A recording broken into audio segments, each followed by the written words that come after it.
Welcome to Durham Destinations. I'm Bernard LaRue. Toronto. It's a crisp early Saturday morning in Oshawa, and my friend Lynne Phillip Hodgson is warming up the crowd that's about to embark on an incredible walking tour into the past and into the inner sanctum of the world of espionage training. How many of you know something about Camp X? Look at that. I stand here astounded that something this far-reaching in its impact on the outcomes of the Second World War was happening at the bottom of Stevenson Road in Oshawa.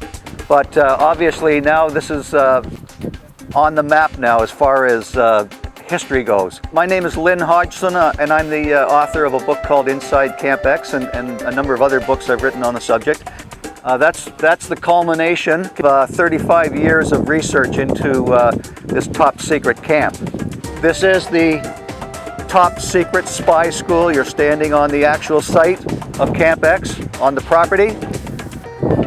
It started in December of 1941, as you will see on this plaque. And the man who created this camp, of course, was a man called Intrepid Sir William Stevenson.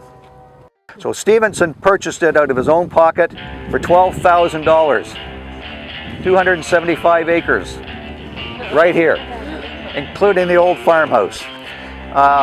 That's where they did the silent killing, unarmed combat and silent killing training.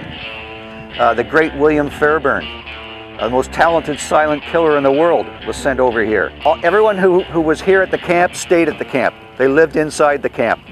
They were all experts in their own field. Morse code, for example, explosives training, small weaponry, that type of thing. These guys were the best in the world. And they were here, of course, to train over 500 secret agents. So it's 17 acres today of Intrepid Park. That area down there, exactly the way it was during World War II. Now, you have a map. The X is where you are standing. And that building, that little building, is called the Hydra Building. That was the site of the top secret communications that was going on between Camp X and Bletchley Park in England, where they would send some 12,000 messages per day. If you know your history, you know that at Bletchley Park, that's where they broke the Enigma code, the German Enigma code, which allowed them to know at all times what the Germans were doing in terms of strategy and where they were going next in their battles and whatnot. All they had to do was send the captured information, right, via these rhombic antennas that were up here, very, very high antennas. You'll see, for example, at the lake, you'll see where it says craters, demolition area. That was right over here. They're still there today, 70 years later. Yes, Ian Fleming was here. Ian Fleming was here in 1943. Did the Germans know about Camp X? They sure did. They sure did. They had spies here. They had spies all over this area because this was a very large military area. You had Bowmanville, which was a prisoner of war camp, where they had over 800 senior German officers. And just over here was DIL, what is now the town of Ajax. And that was Defense Industries Limited.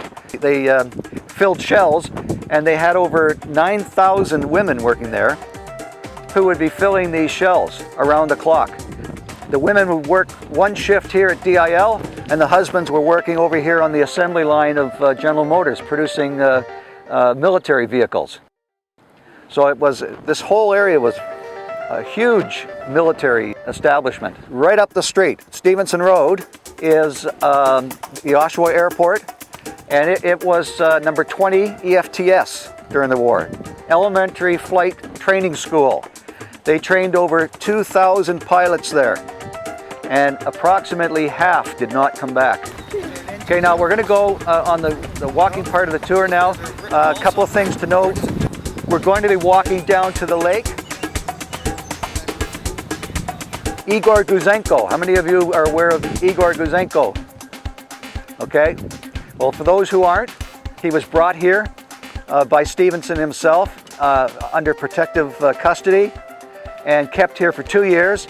He He was the Russian cipher clerk who defected and handed over all the documents that he had on Russian spies operating all throughout Canada and the United States. The Russians were looking for him desperately.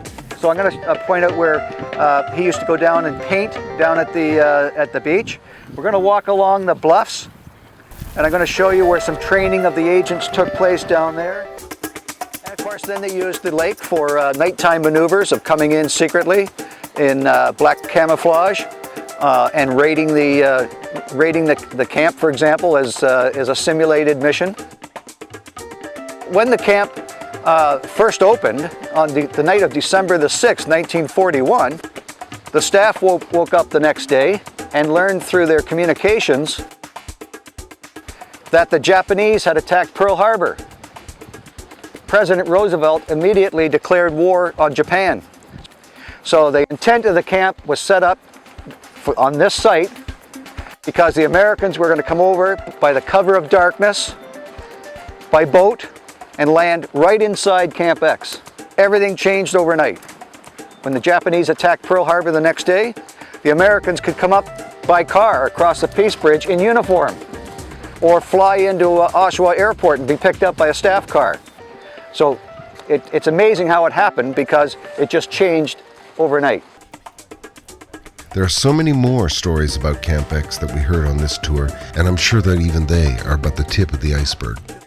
Lynne's passion for his subject is out there for all to see, and it's infectious. And like all good writers, Lynne gives us one last tantalizing tidbit before we depart, a cliffhanger until we meet again. 2019. That's when the next release of papers will be, and telling the story of what went on here after the war. I know a lot of it, but I'm not able to tell you. So I'm hoping to hang around to 2019, at which time I can write the book and tell the rest of the story. Durham's rich military history is celebrated throughout the region. A tour of Camp X and many other of Durham Region's military attractions await your own investigation. Come and discover Durham Region's hidden military treasures. They're not really hidden. Check the Durham Region Tourism website for complete listings. Until next time, this is Bernard LaRue for Durham Destinations. For more information and local listings of events in your area, please visit durhamtourism.ca and keep watching Durham Destinations for more reports on what's happening in Durham Region.